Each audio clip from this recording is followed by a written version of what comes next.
No country on Earth experiences natural disasters like the US.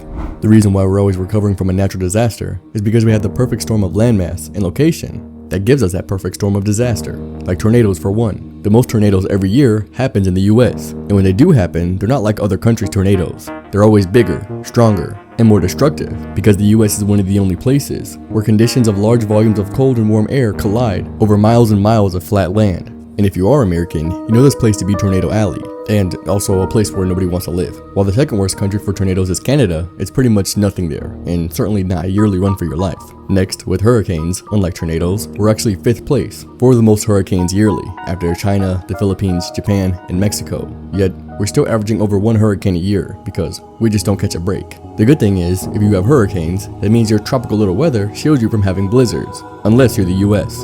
Then, you're also on the short list of countries that have multiple blizzards every year. And no, I'm not just talking about Alaska. The Midwest is just inhumanely cold for where it is longitudinally. And while earthquakes are pretty common throughout the entire world, there's nearly 200 countries, and the US still gets more than 80% of these other countries that exist, which might make you believe we're still relatively low on landslides. But nope. According to NASA, the US has the highest frequencies of landslides in the world, with 2,992, followed by India with 1,265, and then China with 426, so far more than even number 1 and number 2 combined. And we all know we're not catching a break in the future with the 3rd most active volcanoes in the world, though there's more pertinent issues at hand, because we have a problem right now, since California, Washington, and Oregon have the most global wildfires. And every year, I get to look out my window and see the sky that looks like this.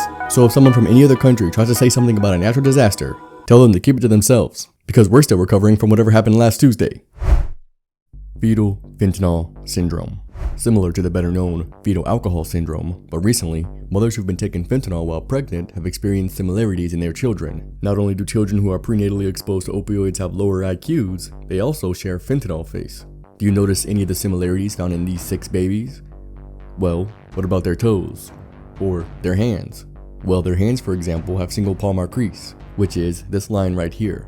Look at your own hand, and you'll see multiple lines, none of which that run completely from one side of the hand to the other. And while you're looking, notice you don't have an abduct thumb, meaning it's not resting in an odd position. They also share 2 and 3 toe syndactyly, which are the toes being connected, like this. Inside of their mouths, 5 out of these 6 babies share a cleft palate, which looks something like this or this. They also have hypoplasia in the corpus callosum, which just means their middle brain is underdeveloped, and that contributes to hearing problems and cardiac abnormalities. They also share some very obvious face and head similarities. The only thing is, because widespread street fentanyl use is pretty new, more subjects are needed for testing, and the study has been on a pretty limited pool. But while up to 5% of the US could have FASD, or fetal alcohol syndrome disorders, it may soon take a back seat to FFSD, fetal fentanyl spectrum disorder, as time goes on. FBI top 5 most wanted.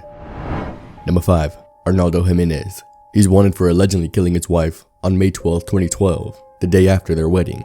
They got into a fight, and he allegedly stabbed his wife to death in the back of his 4-door 2006 Maserati, then allegedly dragged her body into the bathroom tub of her apartment in Burbank, Illinois. Arnaldo was charged with first-degree murder on May 15, 2012. He fled the area, and on May 17, 2012, Arnaldo was charged federally with unlawful flight to avoid prosecution. The top location he may have fled to is probably Durango, Mexico. Number 4, Alexis Flores. Alexis has been on the run for years, and has also been on the FBI's most wanted for years. He's wanted for his alleged involvement in the kidnapping and murder of a 5-year-old girl in Philadelphia. The girl was reported missing in late July of 2000, and she was later found strangled to death in a nearby apartment in early August of 2000. He's a 5'4", light-complexioned man with scars on his forehead. These are real photos of him in 2002 and 2005, and this is an AI-generated one that depicts what he may look like today, with the possibility of having fled to Honduras. Number 3, Alejandro Castillo. Alejandro is wanted for his alleged involvement in the murder of a co-worker in Charlotte, North Carolina, back in 2016. On August 17, 2016, the victim's body was located in a wooded area in Cabarrus County, North Carolina, with a gunshot wound to the head, and the victim's car was located at a bus station in Phoenix, Arizona. This footage shows Alejandro crossing the border from Arizona into Mexico the very next day. Number 2, Wilver Palomino. Wilver is a high-ranking member of the National Liberation Army, a Marxist-Leninist guerrilla insurgency group involved in continuing Colombian conflict. He is wanted for substance trafficking and has been charged with narco-terrorism, international cocaine distribution, conspiracy, and international cocaine distribution. Also, the United States Department of State's Narcotics Reward Program is offering a reward of up to $5 million for information leading to his arrest or conviction. And number 1, Vitelloum Innocent. He's the leader of the gang Crazy Berry, who allegedly worked with another gang in October of 2021 when they kidnapped 17 Christian missionaries in Haiti, including 5 children and one as young as 8 months old. The hostages were allegedly held at gunpoint and most remained captive for 61 days. He demanded a ransom payment for each of his victims, and later on, he also ordered the gang to kidnap a US citizen in Haiti and killed a second US citizen during that kidnapping attempt. Mr. Innocent is in fact not so innocent and is also extremely dangerous. If you're a US citizen, do not engage with this man. He's been charged with conspiracy to commit hostage-taking, conspiracy to commit hostage-taking resulting in death, and attempted hostage-taking resulting in death. If you have any information concerning these people, contact your local FBI office immediately. The biggest dog ever. The tallest dog you probably know as the world-famous Zeus, who was the Great Dane from Bedford, Texas, who when standing up on 2 legs was 7 feet 4 inches tall, which is pretty tall, just as Shaq. But the heaviest dog was Zorba, a record-setting English Mastiff who weighed 343 pounds back in 1989. So who was the longest dog ever? Well, that title also goes to Zorba, at a whopping 8 foot 3 inches long from nose to tail. When dogs' heights are measured, they're actually measured from the tip of their toes to the top of their shoulders. And the tallest dog standing on 4 legs, that title goes back to Zeus, who stood at a whopping 3 foot 5 inches, while on all 4s, and is also the height of your average 5-year-old. So depending on how you measure, these are the big boys. But apparently, if you ask science, the largest known canid is the Epicyon hedini, who is 7 foot 9 inches long? Nope. 35 inches tall? Nope. Weighed up to 276 pounds? Nope. And this is how they compare to Zorba and Zeus. So, who really is the largest canid again? I'm sure you've heard by now that 7-year-old Ugandan woman Safina Namunkwaya has just given birth to twins, but she's actually only the second oldest woman to give birth to twins. The oldest, Eredamati Mangayama, back in 2019, when she gave birth to 2 twin girls. Both of these births were obviously IVF, since women's peak reproductive years start in the late teens, and by 30, it starts declining every year.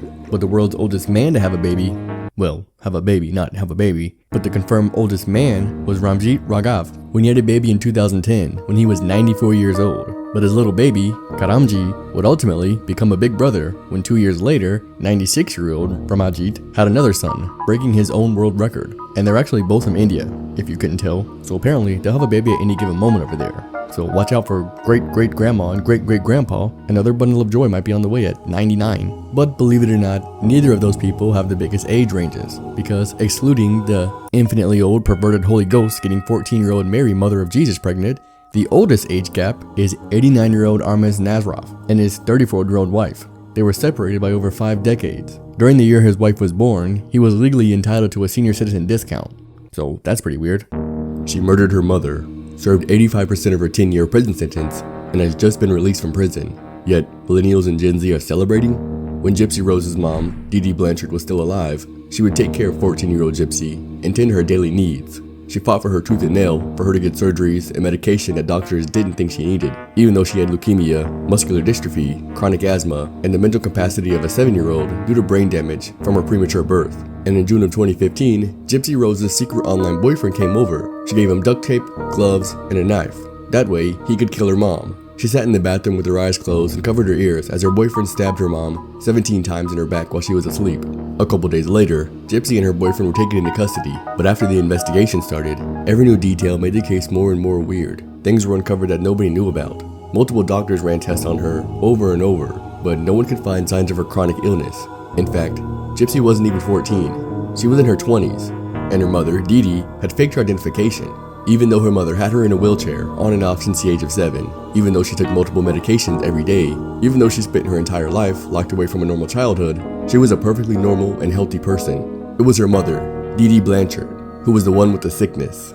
Munchausen syndrome by proxy is a mental condition that develops when someone pretends their dependents have an illness. Dee Dee shaved Gypsy's head, telling her it'd be better to take her hair off before the chemotherapy did, even though she never had leukemia. Dee Dee fought for her to have feeding tube surgery when she could always eat like a normal person. She had her salivary glands removed, which caused her teeth to rot, and then got her teeth removed.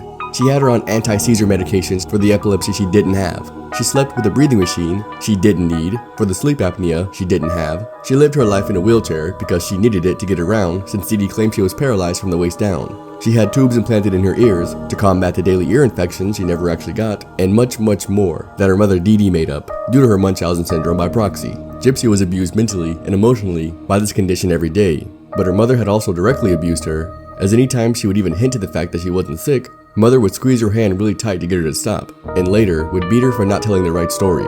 Because Gypsy was a victim of extremely severe child abuse, the county prosecutor charged her with second-degree murder, even though under normal circumstances, this would have been a clear-cut first-degree murder charge. Despite having autism and an IQ of 82, her boyfriend got life in prison, and Gypsy herself got a plea agreement for 10 years. But she behaved, and as you know, was released today. And to show you the extent of her 20-year abuse, in prison she actually said, "I feel like I'm more free in prison than living with my mom, because now I'm allowed to just live like a normal woman." And this is why, despite some older people being angry at her release, most millennials and Gen Z are celebrating for her release today. Time out. Commercial break. Only 7% of you guys are subscribed. Help me change that. 92.4 of you guys subscribe right now while you're watching the video. That way you never miss one of these. This is the handwriting of Richard Ramirez, also known as the Night Stalker. The man's rap sheet includes 13 murders, 5 attempted murders, 11 forcible intercourses, 14 burglaries, and 1 very unhygienic mouth. And this is a questionnaire that his friend sent him while he was serving time in San Quentin State Prison before his death from cancer in 2013. So let's analyze it. Full name: Richard Ramirez. Date of birth: February 28th, 1960. Height, weight, shoe size: 6'1", 180, and 12. Hometown: Texas, which is not a town. Marital status: single, family 5, wheels, Lamborghini in the SQ parking lot. Brothers 4, sisters 1. And let's get to the real questions. Most treasured honor: my dick. Perfect woman or man: me, which makes sense for his answer since he has a schizoid personality disorder, which causes him to show very little, if any interest at all, in the ability to form relationships with others, so loving himself would seem optimal to him. Childhood heroes: Jack the Ripper. Yes, that Jack the Ripper, the one that murdered at least 5 women and was never identified or arrested. Favorite TV shows: The Munsters, which is a show about a monster family similar to the Addams Family. Favorite movies: Texas Chainsaw Massacre and Night of the Living Dead, which the movies combine for 20 deaths. Favorite songs, singers, and musicians: Led Zepp, Black Sabbath, Iron Maiden, Metallica, Ozzy, AC/DC, and Billy Idol. Hobbies: slicing, dicing, spicing up rump roast. And I have no idea what this means and might just be him entertaining himself. Favorite meals: women's feet. He apparently had a foot fetish, and so did Ted Bundy actually. Why you wrote me? Cause you're up on the times, or so it seems, and you're fine. This was to the person he was writing in prison. Recommended reading: all murder books, true crime magazines. Speaks for herself really. Not so sure why they allow this in prison though. Last book read: La Maki de Sed. And if you're curious, the name sadism actually came from this guy, from his sadistic novels. So you can imagine what their reading is like. Ideal evening: full moon, intercourse, drugs all night. Every January 1st, I resolve, can't say here. So I guess just let your imagination run wild. Nobody knows I'm ...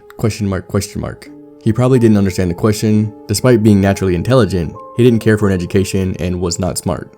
Biggest regret? Not carrying a gun at all times. If I were a president, I'd roll with an iron heart and a rock hard dick. What I don't like about people: everything. 99% of people suck. I like most women though, because of course women aren't people. Biggest fear? Nothing. The supernatural maybe. Pet peeves? ? Superstitions? ? Friends like me because I ain't got friends. Associates only. Behind my back they say ... If I were an animal, I'd be a Tyrannosaurus, which is likely the largest land carnivore to ever roam the earth. Personal goals in life? ? Favorite color? Black. Favorite number? 666. He got pretty into satanic stuff. Political views? None. All politicians can eat poo. Thoughts on crime? It's a wheel. You're either the driver or the one who gets crushed by it. Try to avoid it altogether. Thoughts on drugs? Great. They should be legalized. Which makes sense since he started drinking at around 10 and switched to mostly coke, but also dabbled in literally anything he could find. Thoughts on intercourse? Great. Everything goes. Intercourse likes/dislikes? Great. Everything is good, except F slurs. Women lesbians are okay though? Describe your first intercourse encounter. Prostitute, 12 years old. Then he later put in, I was, so we wouldn't mistake him for a pedo, even though he touched children. What I expect from friendships? Nothing. Religious thinking? Satanic evil mother effer? And what are you thinking now? Can I suck your toes? Which brings his foot fetish full circle. I honestly wouldn't expect more or less from him. The world's scariest haunted house is allowed to tie you up, strip you down, cut your hair, feed you indiscriminate slush, and beat you. All the while you signed a 40-page waiver that said, when you say you're done, you actually mean turn up the horror. Russ McKimmey, creator of McKimmey Manor, operates out of Tennessee, and his haunted house actually pays $20,000. And all you have to do is complete it. The only thing is, you have to make it through what some people call loophole legalized torture. For all of you that really want to do this, trust me, you don't. You do not want to do this. It's terrifying. It's so hard. I can't really explain what I went through. Calling it a haunted house is also a large understatement, seeing as Russ has admitted to criminally injuring hundreds. We do torture people. While most people think he operates a haunted house just to fulfill his sick fantasies. And this is nothing new either, so don't expect this to go away. It's been going on since before I, and probably you, were even born. And the weirdest part is, there are almost 25,000 people on the wait list looking to run the horror gauntlet. This haunted house has a massive cult-like following, who seem to praise Russ.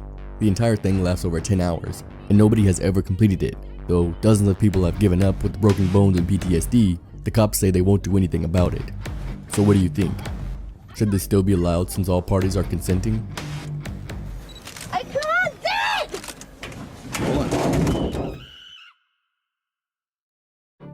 Do you ever just sit down and randomly think about the things that happened before you were born, that nobody ever decided to fill you in on? Like, before I walked this earth, a man named Sean Timothy Nelson decided to break into the United States National Guard Armory in San Diego, California, and stole a 68.3 patent. What's up? And Sean, with his brand new 57-ton tank, went on a rampage on live TV, where he drove around and smashed people's cars and tore up pretty much anything in his way. I'll call it the best I can. I'm trying to get this whole mess on videotape. He's in big trouble. Yeah, that's putting it mildly. Sadly, his motives were never figured out because they stopped the tank by taking him out. Like, it feels like one of those crazy events that happens every 30 years, and you think someone's gonna tell you about it. But nope, your parents just watched this unravel in the news one day and said, we'll be keeping this a secret.